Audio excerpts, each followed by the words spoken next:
जब जंगल में पानी खत्म होने लगा, एक कछुए ने ऐसा रास्ता बताया कि सब हैरान रह गए। एक घने जंगल में एक ताकतवर हाथी और एक छोटा सा कछुआ रहते थे। हाथी बहुत तेज चलता था, उसे हर काम जल्दी जल्दी करने की आदत थी।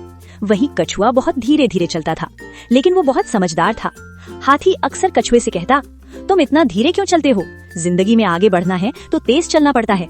कछुआ बस मुस्कुराकर उसकी बात सुन लेता। वो जानता था कि हर चीज सिर्फ तेजी से नहीं होती। कुछ दिनों बाद जंगल में भयानक गर्मी पड़ने लगी। धीरे धीरे नदियां सूखने लगी, तालाबों का पानी कम होने लगा। सभी जानवर परेशान हो गए, पक्षी चुप हो गए, हिरण कमजोर दिखने लगे। हाथी भी अब चिंतित हो गया। वो कछुए के पास आया और घबरा कर बोला, अगर पानी पूरी तरह खत्म हो गया तो हम सब क्या करेंगे? कछुआ शांत था। वो बोला, घबराओ मत, मेरे पीछे आओ। हाथी थोड़ा हैरान हुआ, लेकिन उसे कछुए की बात पर भरोसा था। दोनों धीरे धीरे जंगल के बीच की ओर बढ़ने लगे। हाथी तेज चलना चाहता था, लेकिन इस बार वो कछुए की चाल के साथ ही चला। कुछ देर बाद वे एक पुरानी सूखी नदी के पास पहुंचे। वहां चारों तरफ फटी हुई जमीन थी, एक बूंद पानी भी नहीं था। हाथी ने निराश होकर कहा, यहाँ तो कुछ भी नहीं है, तुम मुझे यहाँ क्यों लाए हो? कछुआ मुस्कुराया और बोला, यही हमारा समाधान है, बस यहाँ खोदो। हाथी चौंक गया, यहाँ सूखी जमीन में?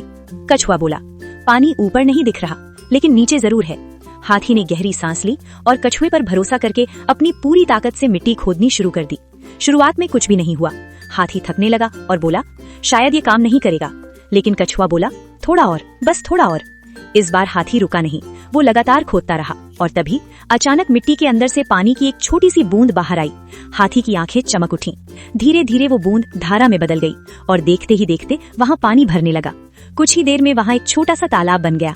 ये देखकर जंगल के बाकी जानवर भी वहाँ दौड़ते हुए आए। सबकी खुशी का ठिकाना नहीं था। वे पानी पीने लगे और राहत की सांस ली। हाथी कछुए के पास आया और बोला, आज मुझे समझ आया, सिर्फ ताकत या तेजी ही सब कुछ नहीं होती, समझदारी और धैर्य उससे भी ज्यादा जरूरी है। कछुआ हल्का सा मुस्कुराया और बोला, हर समस्या का हल होता है, बस उसे ढूंढने के लिए सही सोच चाहिए। उस दिन के बाद हाथी ने कभी भी किसी को उसकी चाल या ताकत से नहीं आंका और सभी जानवरों ने मिलकर उस जगह को एक बड़ा तालाब बना दिया, ताकि फिर कभी पानी की कमी न हो। सिर्फ ताकत नहीं, समझदारी और धैर्य ही असली ताकत है।